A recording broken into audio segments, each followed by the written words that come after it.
من الشيطان الرجيم.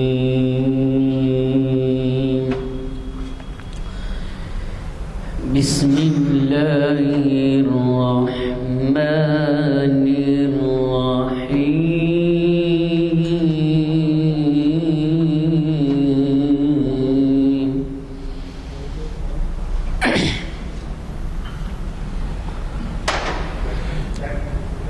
والعصر إن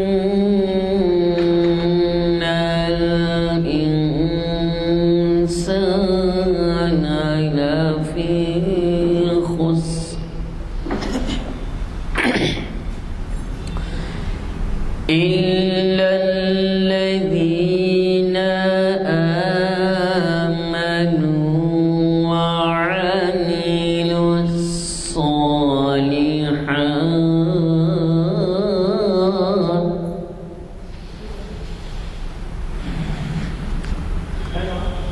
إلا الذين آمنوا وعملوا الصالحات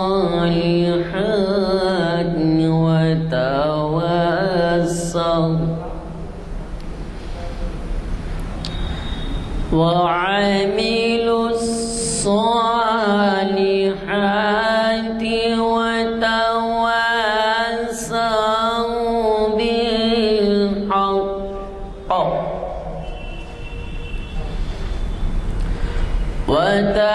وتواصوا بالحق وتواصوا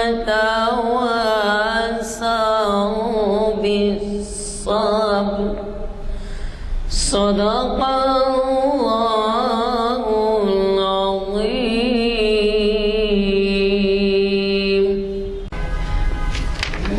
الحمدللہ ہمارے پاس حیدرآباد کی ایک معزز مشائخ گھرانے کی مشہور و معروف شخصیت موجود ہیں.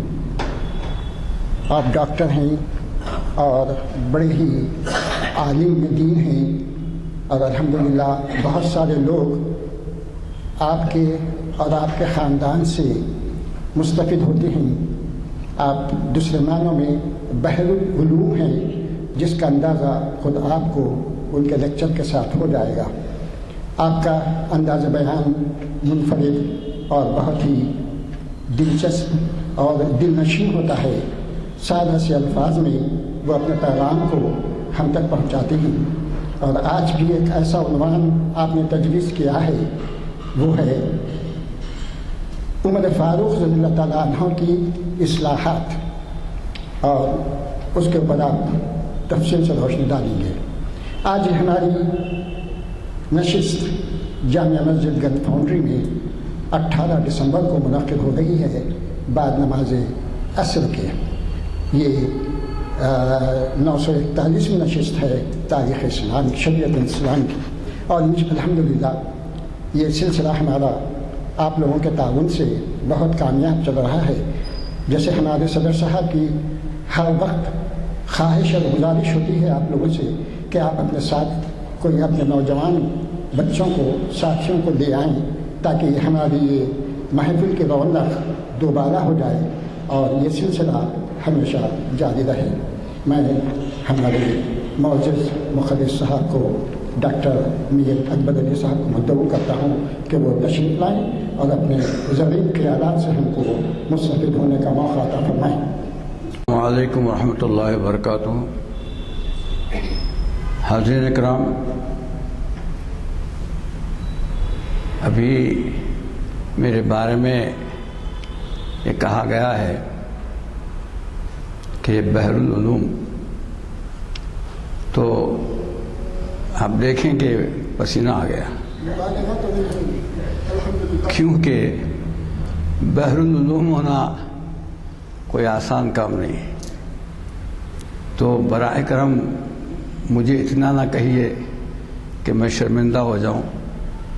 میں عام انسان جیسا ہوں، پر یہ ہے کہ کچھ تھوڑا سا جانتا ہوں اور نہ اور کچھ نہیں.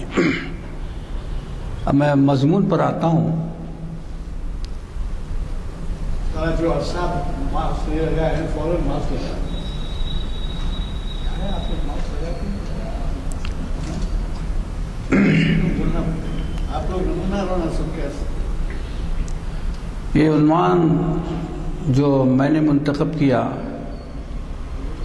یہ ایک نشست کا عنوان نہیں ہے کہ حضرت عمر رضی اللہ تعالیٰ عنہ کے اصلاحات اتنے ہیں کہ ایک نشست ایک اصلاح کے لیے ہو سکتی ہے، اور یقین ہے کہ میں اس کو کور نہیں کر سکتا۔ میں نے اپنی دانش میں ان اصلاحات کو دو کیٹیگریز میں تقسیم کیا ہے، ایک شرعی اصلاحات اور ایک ملکی اصلاحات۔ شرعی اصلاحات سے یہ نہ سمجھیں کہ شرع میں کوئی شرعی احکام میں آپ نے دخل دیا ہو، بلکہ اس کو مزین کر کے پیش فرمایا۔ آپ کو میں بتا دوں کہ حضرت عمر رضی اللہ تعالیٰ عنہ کے دور سے پہلے جو حکومتیں تھیں یا بادشاہتیں تھیں، مطلب سب بادشاہتیں تھیں، جیسے کہ ایران میں تھا بادشاہت تھی، اور روم میں وہ شہنشاہ روم کی حکومت تھی، اور ایسے جتنے بھی ممالک اطراف میں تھے وہاں ان کی حکومتیں تھیں، شخصی حکومتیں تھیں۔ اور عرب میں تو یہ عالم تھا جیسے کہ حجاز، جس کو آج غاضبانہ طور پر سعودی عرب کہتے ہیں، وہ حجاز تھا، اور احادیث میں بھی اس کا نام حجاز ہی ہے۔ اس میں کوئی ایسی خاص حکومت نہیں ہوتی، قبیلے کے سردار حکومت کیا کرتے تھے۔ تو یقین ہے کہ جب حکومت نہ ہو تو ایک قبیلہ دوسرے قبیلے سے لڑتا رہتا تھا، اور یہ تو خون خرابہ چلتا ہی رہتا تھا۔ تو وہاں کوئی نہ بادشاہ تھی نہ کوئی اور طرز حکومت تھی۔ اسلام نے سب سے پہلے حکومت کا نظریہ پیش فرمایا، اور وہ تھا خلافت۔ تو بعد میں خلافت راشدہ کا جو تصور پیش کیا وہ کہیں اس زمانے میں تھا ہی نہیں، اور لوگوں کے لیے ایک اچنبھا تھا کہ ایسی کیسی طرز حکومت ہے۔ یا تو ہم آج سنتے جمہوری حکومت، یا پھر مطلق العنانی کی حکومت سنتے ہیں، ڈکٹیٹرشپ یا شخصی حکومت۔ حضرت عمر رضی اللہ تعالیٰ عنہ کی میں مختصر کہہ رہا ہوں، حضرت عمر رضی اللہ تعالیٰ عنہ کی جو حکومت تھی نہ وہ شخصی تھی نہ جمہوری تھی۔ اب جمہوریت کا تو انہی لوگوں نے مذاق اڑایا کہ جہاں سر گنے جاتے ہیں، لیکن سر گنے جاتے ہیں وہاں پر تو اس کو جمہوریت کہتے ہیں۔ جس کے پاس میجورٹی ہوگی وہ، جیسا آج دیکھیں گے آپ کہ جمہوریت کا جو مذاق بنا ہوا ہے، جس کے پاس میجورٹی ہے، اردو میں جیسا کہا جاتا ہے جس کی لاٹھی اس کی بھینس، تو یہ اگر میجورٹی مل جائے تو ایک لاٹھی مل جاتی ہے ہلاک کرنے والی۔ حضرت عمر رضی اللہ تعالیٰ کے زمانے میں نہ اس قسم کی جمہوریت تھی، نہ وہ شخصی جمہوریت تھی جس طرح کہ ایران میں شاہ ایران کی حکومت تھی یا ہرقل کی حکومت تھی، ویسے کوئی شہنشاہ روم کی حکومت ویسے نہیں تھی۔ یہ دونوں کا امتزاج تھا، شخصی حکومت بھی تھی اور جمہوریت بھی تھی۔ جمہوریت وہ نہیں ہے جو آج ہم ووٹ دے کر کسی کو بھی، ہر کس و ناکس کو چاہے وہ کوئی ہو منتخب کرتے ہیں۔ تو سب سے پہلے جو ملکی اصلاحات میں حضرت عمر رضی اللہ تعالیٰ عنہ نے پہلی جو اصلاح فرمائی وہ یہ کہ ایک مجلس شورا بنائی۔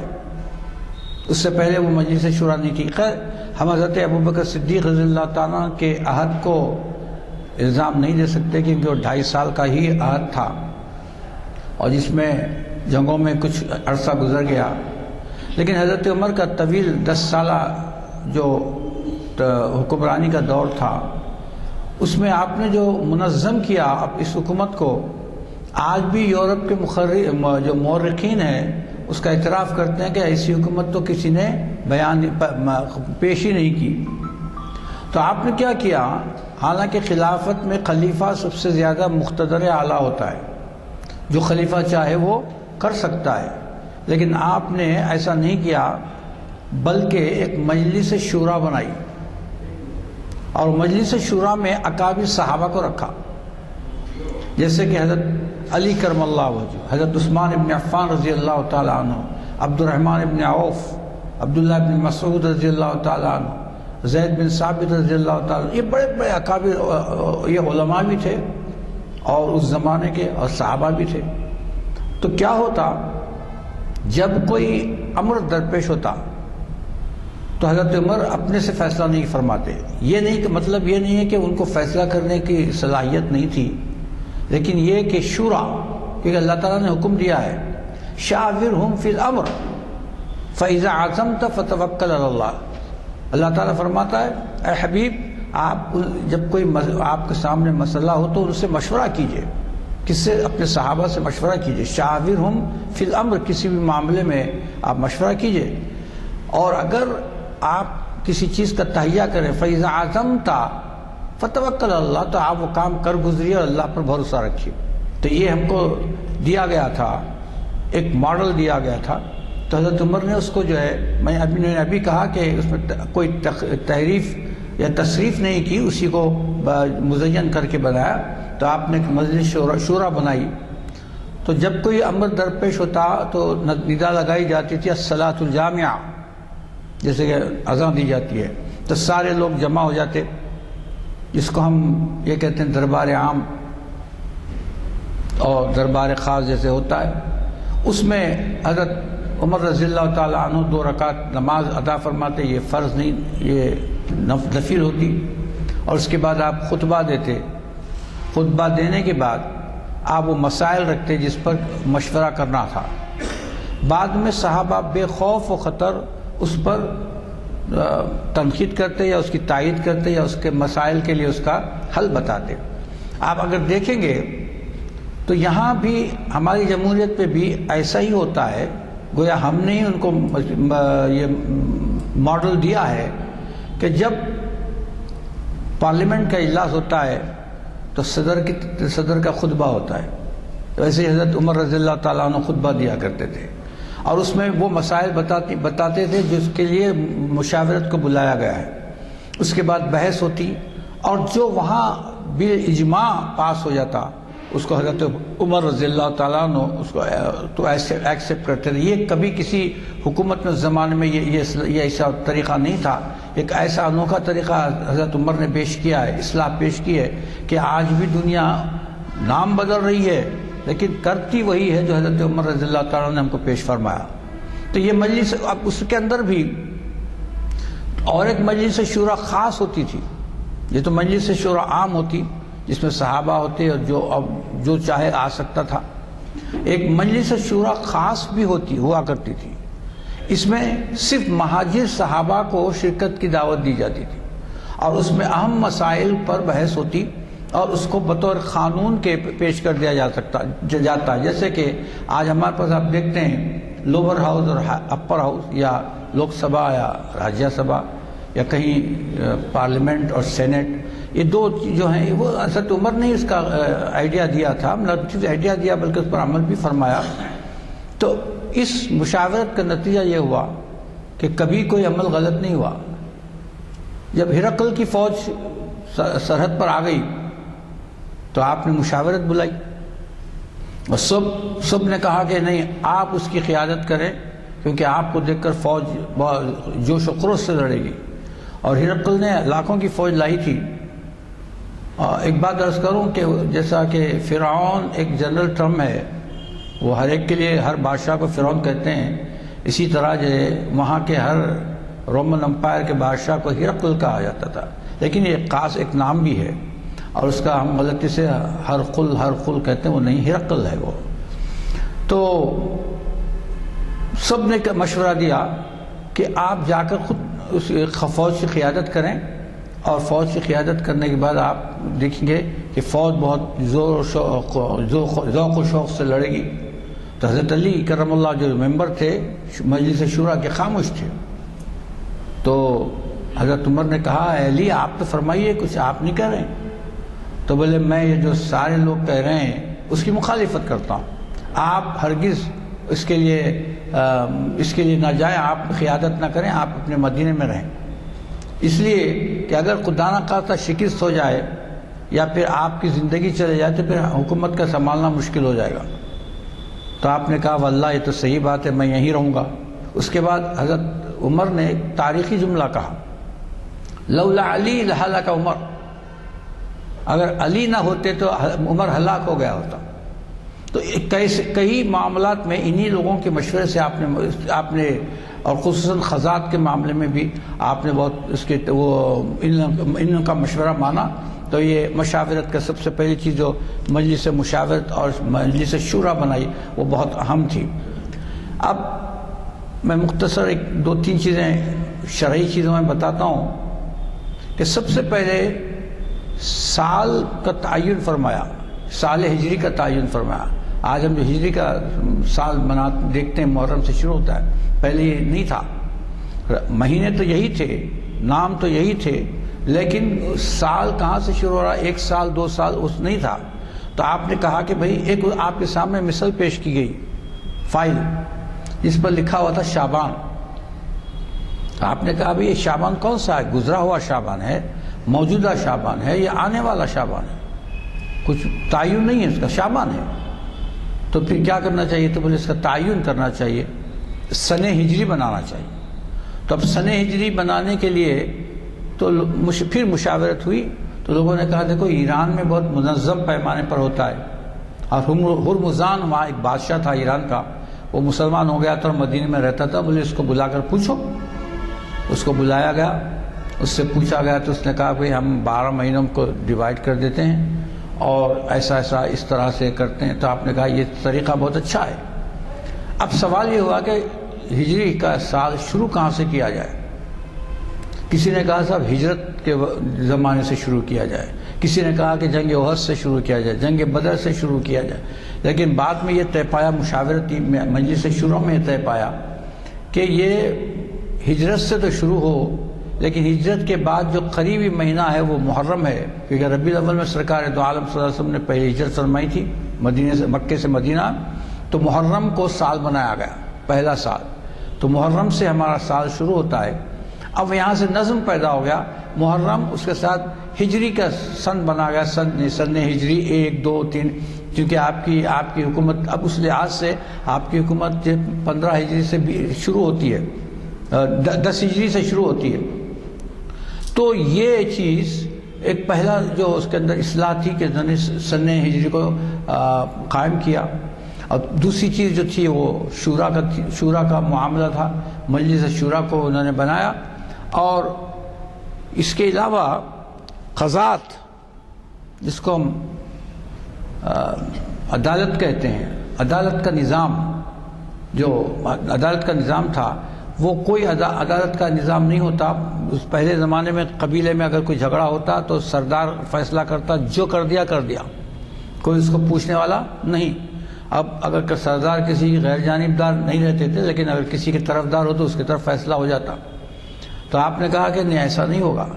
سب سے پہلے آپ نے عدالت کے سسٹم کو، جوڈیشری جس کو ہم کہتے ہیں، عدالت کے سسٹم کو تیار کیا، اور ایک لمبی چوڑی اس کے اندر اس کے عدالت کے لیے احکام بھیجے حضرت ابو موسیٰ اشعری رضی اللہ تعالی عنہ کو، جس میں آج بھی عدالتیں وہی کام کرتی ہیں جو انہوں نے وہ عدالتیں بتائی تھی، جیسے کہ بار ثبوت کس پر ہوگا؟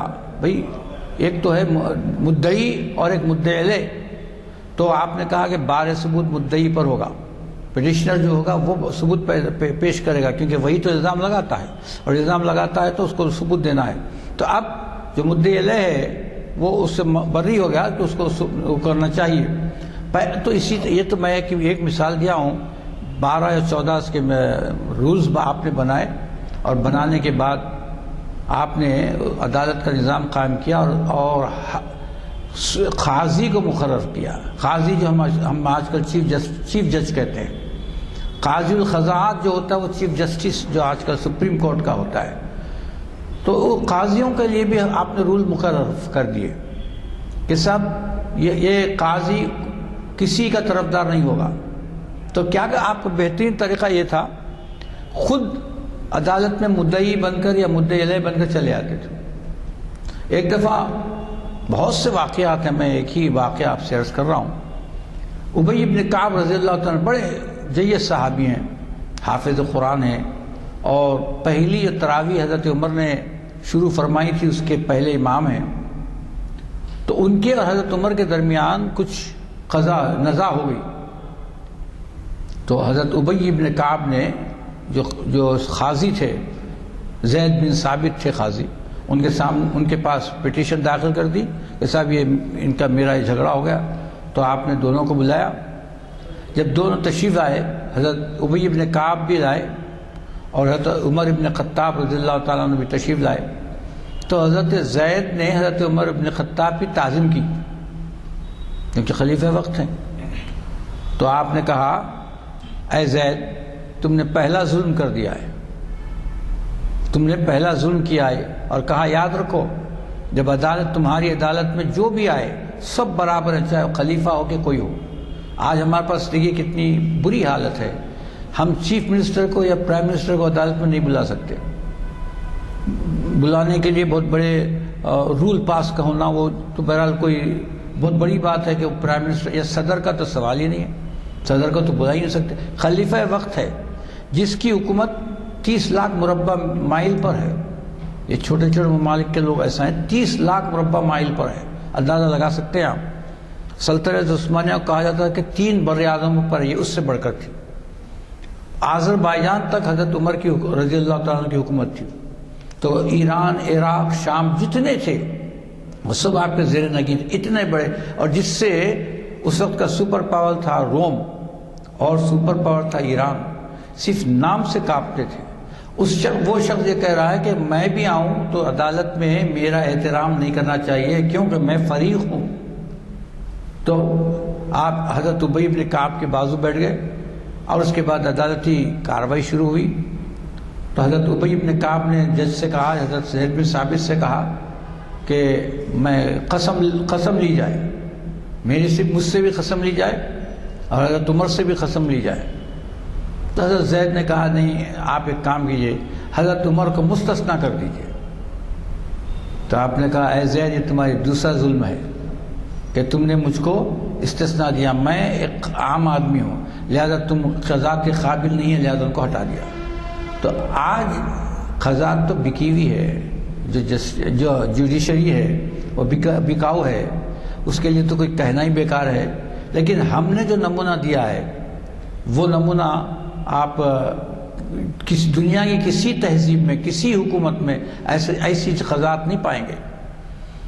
اور اس کے بعد جب آپ کی سلطنت پھیلنے لگی، پہلی تو جو سلطنت تھی سرکار دو عالم صلی اللہ علیہ وسلم کے زمانے میں وہ مدینے میں ہی تھی. مدینہ اس کا سنٹر تھا اور اطراف میں اس کی حکومت تھی. مکہ بھی اس میں شامل ہو گیا تھا، چھوٹی سی حکومت تھی. حضرت ابوبکر صدیق رضی اللہ تعالیٰ عنہ کے زمانے میں وہ پھیلی لیکن زیادہ نہیں. لیکن آپ کی حکومت، آپ کے دور میں بے انتہا اس کے اندر فتوحات ہوئیں. اور کتابوں میں تو لکھا ہے کہ ان کے فتوحات جنگوں سے بڑھ کر ان کے آرمی، ان کی فوج کے اخلاق کو دیکھ کر وہ کئی فتوحات ہو گئے. تو اتنی فتوحات بڑھیں کہ وہ 30 لاکھ مربع میل پر اس کی آپ کی حکومت تھی. تو آپ نے کیا کیا کہ ایک ہی طریقے سے مشکل ہے تو انہوں نے آپ نے کیا اس کو صوبوں میں تقسیم کر دیا. پہلا کیس ہے جو حضرت عمر رضی اللہ تعالیٰ نے بتایا کہ حکومت کو صوبوں میں تقسیم کرو اور ہر صوبے کو اضلاع میں تقسیم کرو.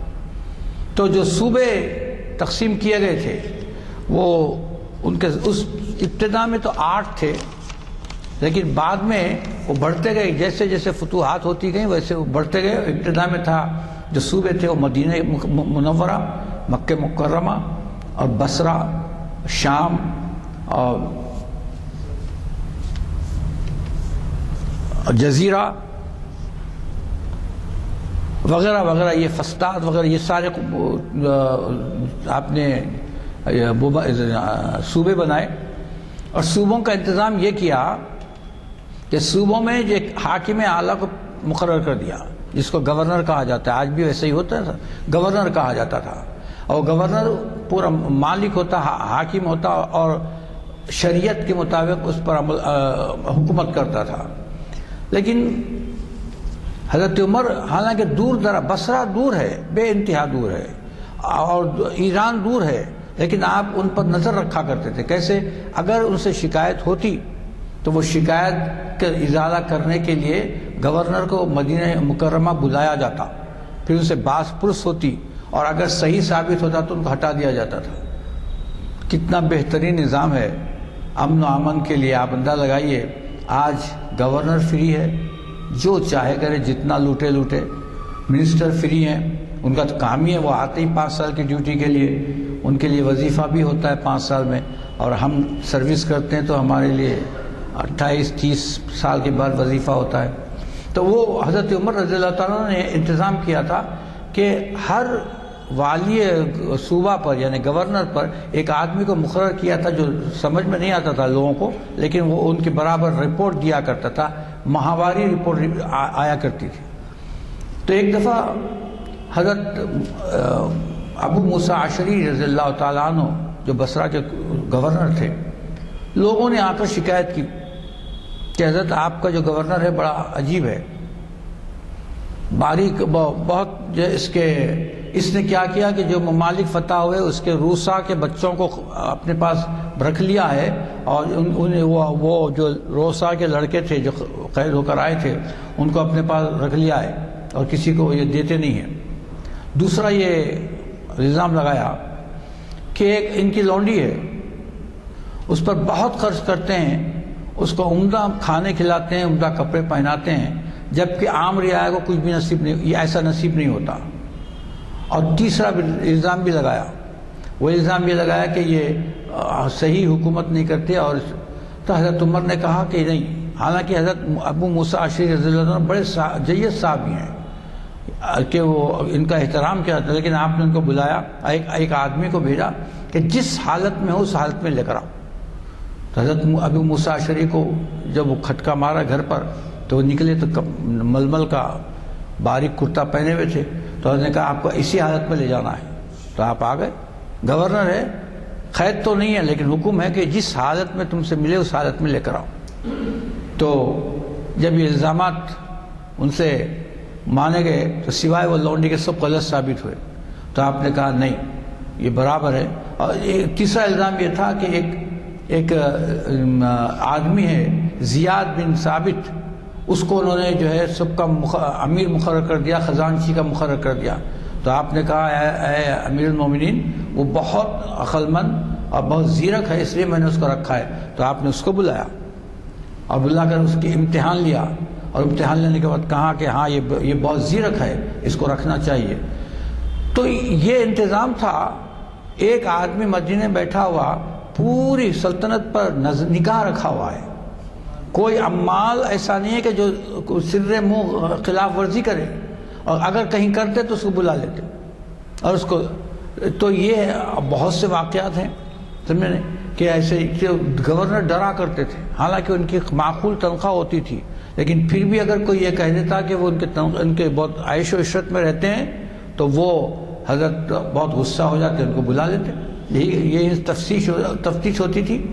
حضرت امیر معاویہ رضی اللہ تعالیٰ عنہ شام کے گورنر تھے، ایک دفعہ جنگ ہو رہی تھی، تو آپ جب گئے تو دیکھا کہ یہ لوگ عبا پہنے ہوئے ہیں، ریشم کے عبا پہنے ہوئے ہیں، اور بہت عیشت، آپ کو غصہ آ گیا کہ بھئی تم لوگ یہاں کے عمال ہو اور ایسا لباس پہنتے ہو۔ تو حضرت معاویہ نے امامہ ہٹا کر بتایا کہ حضور یہ ہمارے ہتھیار الگ نہیں ہوئے، ہتھیار کے ساتھ ہیں۔ تو آپ نے کہا ہاں، اگر ہتھیار کے ساتھ ہیں اور تیار رہنے والے ہو تو کوئی مذائقہ نہیں۔ تو جید صحابہ بھی آپ سے خوف کھاتے کہ بھئی ان کا جو، اس لیے عدل فاروقی مشہور ہے، کسی کو بھی آپ معاف نہیں کرتے تھے، جب تک کہ ثبوت نہ ہو اس پر کوئی عمل بھی نہیں کرتے تھے۔ تو یہ جو ملکی اصلاحات فرمائیاں انہوں نے، تو اس کے بعد جو امن و سکون تھا، تاریخ میں لکھا ہے کہ ایک گھاٹ پر شیر اور بکری پانی پیا کرتے تھے، کوئی نقص عمل نہیں ہوتا تھا۔ پولیس کو بھی آپ نے بنایا، اتنے زیادہ اس کے وہ ہیں مدارج ہیں کہ میں اس ساروں پر کور نہیں کر سکتا، اس لیے میں نے چند لکھ کر آپ کے سامنے لائے۔ اب اس زمانے میں جو عہدیدار، اب ہر عمال کے ساتھ، ہر گورنر کے ساتھ عہدیدار ہوتے تھے، جیسے کہ ہمارے پاس ہوتے ہیں. اب دیکھیے آپ ایک عہدیدار کو منشی کہا جاتا تھا. منشی کا مطلب یہ ہوتا تھا کہ وہ پورے ریاست کے اس کے اپنے صوبے کے ہر قسم کے حساب کو رکھتا تھا اور وہ لکھتا تھا. یہ کاتب بھی کہا جاتا ہے. اب خزانے کے لیے جو ہے خزانے کے لیے ایک الگ رکھا، کیونکہ آپ کے دیکھیے جس وقت اسلام شروع ہوا تو بڑی تنگ دستی تھی، اور حضرت ابوبکر صدیق رضی اللہ تعالیٰ عنہ کے زمانے میں بھی تنگ دستی تھی، اور زیادہ وہ مال غنیمت نہیں آتا تھا، اور جب مال غنیمت آتا تو بانٹ دیا جاتا اور کچھ رکھا نہیں جاتا تھا. لیکن حضرت عمر رضی اللہ تعالیٰ عنہ کے زمانے میں اتنی فتوحات ہوئیں کہ روم جو ایران سے جو مال غنیمت آئی تو حضرت عمر رضی اللہ تعالیٰ عنہ نے اس کے ڈھیر کو دیکھ کر آپ نے رونا شروع کر دیا اور کہا کہ کاش ہمارے اور ایران کے درمیان آگ کا سمندر ہوتا، ہم ان پر چڑھائی نہ کرتے. اتنا مال غنیمت جس کے اندر ہیرے جواہرات سونا سب ہی آیا تھا. تو چونکہ دولت بڑھ گئی اور دولت بڑھنے کا اس کا حساب بھی رکھنا چاہیے تھا، تو آپ نے ایک خزانچی کو مقرر فرمایا اور اس کو اب الخراج کہا جاتا تھا. کلیکٹر کو الخراج کہا جاتا تھا. وہ کلیکٹر تھا، آج سے جو ہمارے میں کلیکٹر. تو اسی طرح آپ دیکھیں گے کوفہ میں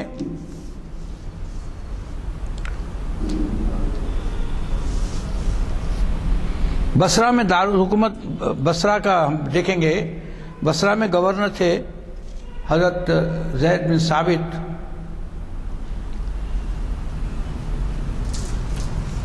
نہیں معافی چاہتا ہوں، عمار بن یاسر رضی اللہ تعالیٰ عنہ تھے جو بہت جید صحابی ہیں. آپ کو انہوں نے گورنر مقرر کیا تھا، اور کلیکٹر کے طور پر عثمان بن حنیف کو مقرر کیا تھا. یہ ایک تابعی ہیں. اور اس کے علاوہ عبداللہ ابن مسعود رضی اللہ تعالیٰ عنہ کے افسر خزانہ بنایا تھا، کیونکہ حضرت عبداللہ ابن مسعود جید صحابی ہیں، بہت ایماندار، تو ان کو افسر خزانہ بنایا تھا. اسی طرح یہ تمام چیزوں کو عہدوں کو تقسیم کیا اور ایسے لوگوں کو اس پر منتخب کیا جس کے جو اعمال میں، جس کے اخلاق و عادات میں ذرا برابر بھی گمان نہیں ہو سکتا تھا. آج ہمارے پاس دیکھیے جتنے بھی عہدیدار ہیں، آفیسرز ہیں، وہ سب کے سب غیر دیانتدار ہیں، اور وہ سب کے سب یہ کوئی بھی ایک آپ کو دیانتدار نہیں، اللہ ماشاءاللہ کوئی 1 2 4 ہوں گے، لیکن ایسے نہیں ہوں گے جیسے یہ کہ یہ لوگ جیسے کہ حضرت عبداللہ ابن مسعود رضی اللہ تعالیٰ عنہ خزانچی تھے، لیکن کبھی ایک پیسہ اس خزانے سے نہیں لیا آپ نے. کیوں؟ کہ بھئی یہ خزانہ تو عوام کا ہے، بیت المال کا ہے، آپ نے بیت المال کو ترقی دی. تو یہ ملکی اصلاحات فرمائیں. اب میں دینی اصلاحات کی طرف ایک تو آپ کو بتا چکا ہوں کہ سن ہجری کو آپ نے بنایا اور شورا مجلس شورا بنائی.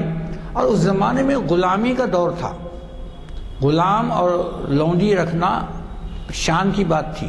کسی کے پاس 1 ہوتے 2 ہوتے، بہت زیادہ ہوتے، جتنے زیادہ ہوتے اتنے زیادہ امارت کی نشانی تھی. لیکن حضرت عمر نے اس کو پسند نہیں فرمایا، ایک دم ختم بھی نہیں کیا، کیونکہ اگر ایک دم ختم کرتے تو ریولٹ پیدا ہو جاتا، ریولیوشن ہو جاتا، لوگ بھر جاتے. تو آپ نے آہستہ آہستہ غلامی کو ختم فرمایا کہ یہ غلامی کا آج ہمارے پاس غلامی کا نظام نہیں ہے.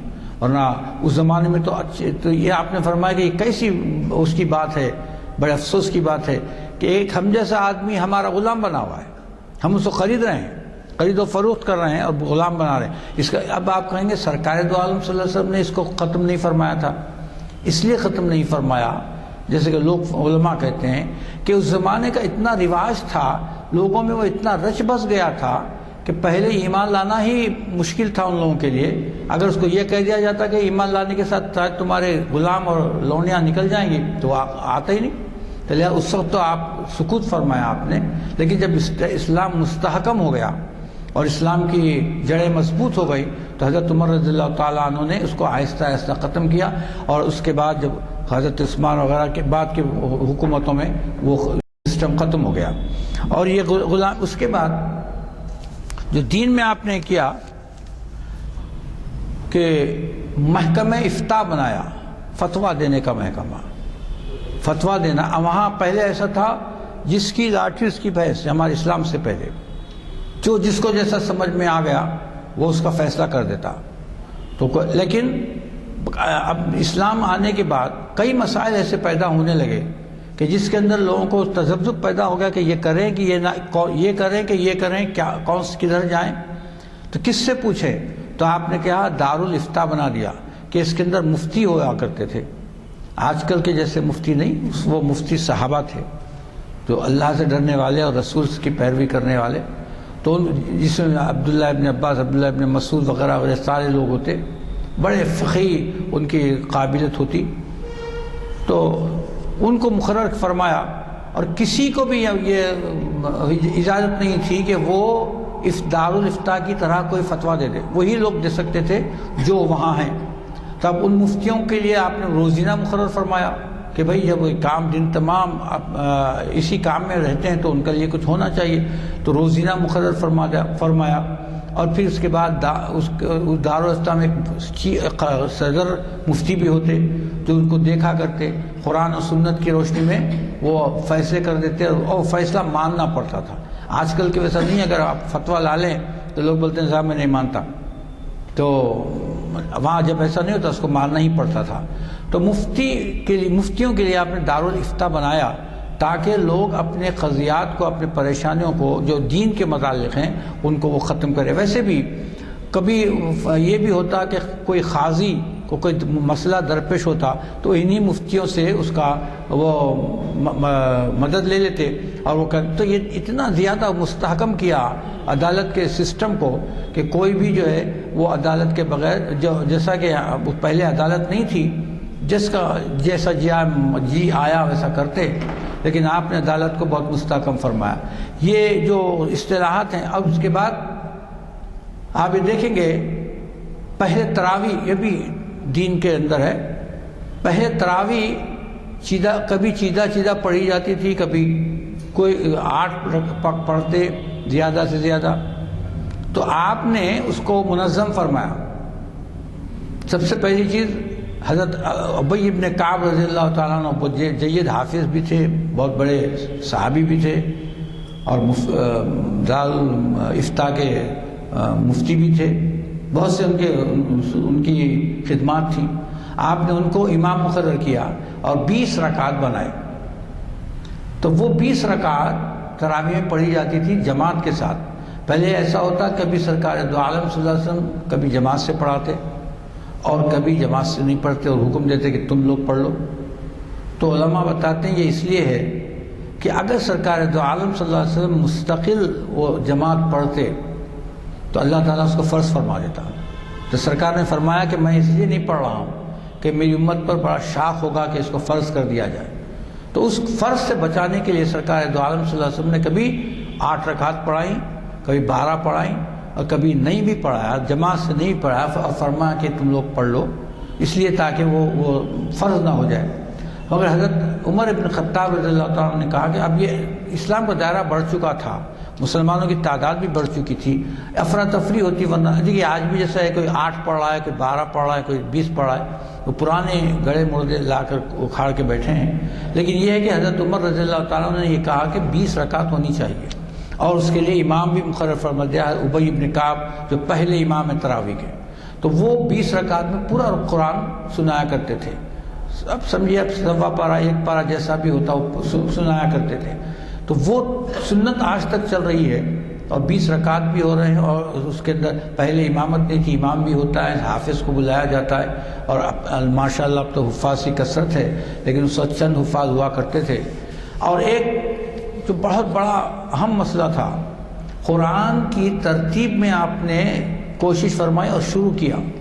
ہوا یہ کہ مسلمہ کذاب کی جو جنگ ہوئی تو اس میں 60 حفاظ شہید ہو گئے.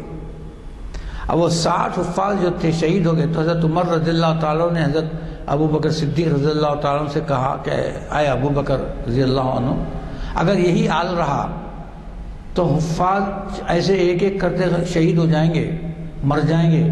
اب قرآن ختم ہو جائے گا. کیونکہ ان کو یاد تھا وہ مر جائیں گے تو کسی کا کوئی بھی نہیں باقی بچے گا.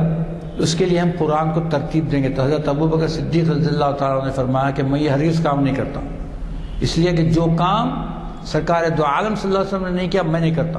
بہت آپ پتہ آپ عاشق رسول تھے، قدم بقدم آپ چلتے، تو فرمایا کہ نہیں کرتا.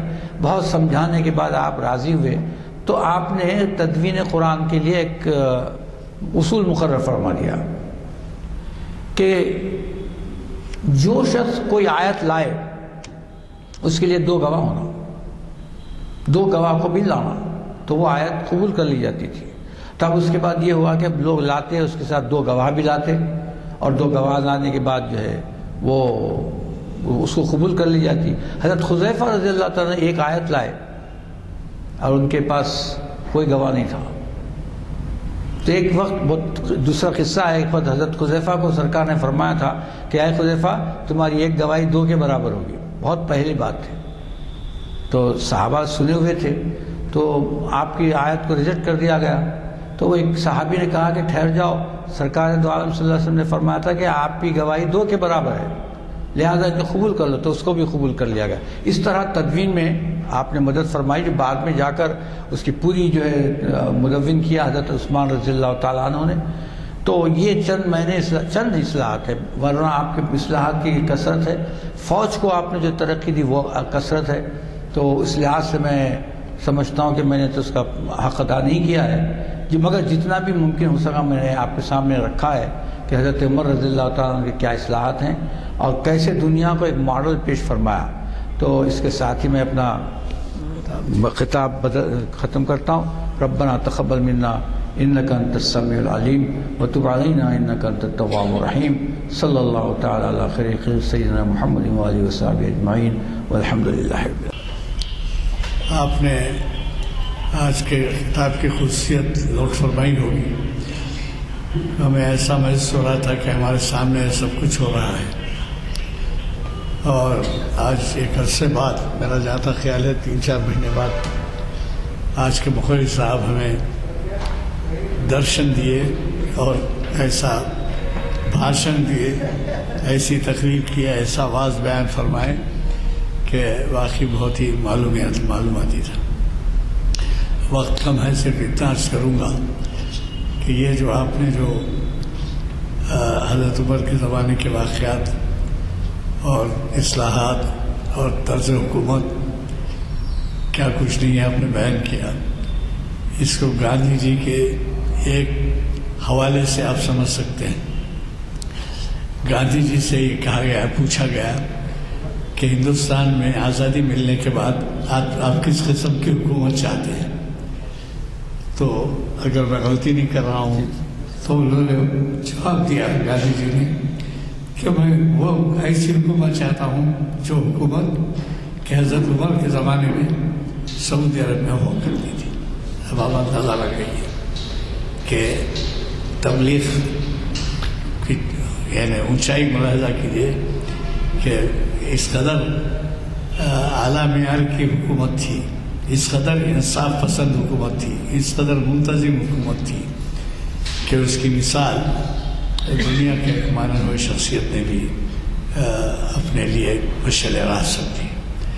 بہرحال چونکہ دعا ہو چکی ہے اور اگلے پروگرام کے بچے آپ کے سامنے آ چکے ہیں، اور یہ ڈاکٹر مدین قادری شریعت انفارمیشن سروس کی 828ویں نشست کو مخاطب کریں گے، اور یہ ہے پیر 20 دسمبر کو، اور اس کا عنوان ہے عقد نکاح. اب یہ آپ اس سے اندازہ لگائیے کہ ایسی رشتے کے بارے میں تو سبھی کو جاننا ہے، سبھی کو گزرنا ہے. عقد نکاح شریعت اسلامی کی روشنی میں. تو آپ کئی نکاحوں کی محفلوں میں شرکت کرتے ہیں، لیکن آپ کے سامنے یہ مسائل آئیں گے شریعت اسلامی کی روشنی میں کیا مرحلہ ہوتا ہے. مجھے کبھی توقع ہے کہ آپ پیر کے دن ہمارے مشہور مقرر ہمارے پاس کے واعظ بھی ہیں، ڈاکٹر محمد متین الدین قادری کا خطاب ہے، ضرور تشریف لائیے. ہر ایک کو زندگی میں اس مرحلے سے گزرنا ہے. مجھے کبھی توقع ہے کہ آپ تشریف لائیں گے. چونکہ دعا ہو چکی ہے، اللہ تعالیٰ کا شکر ہے کہ ہم کو اس قدر معنی خیز اور پرز معلومات خطاب سننے کو ملا. میں محفل کی برخاستگی کا اعلان کرتا ہوں.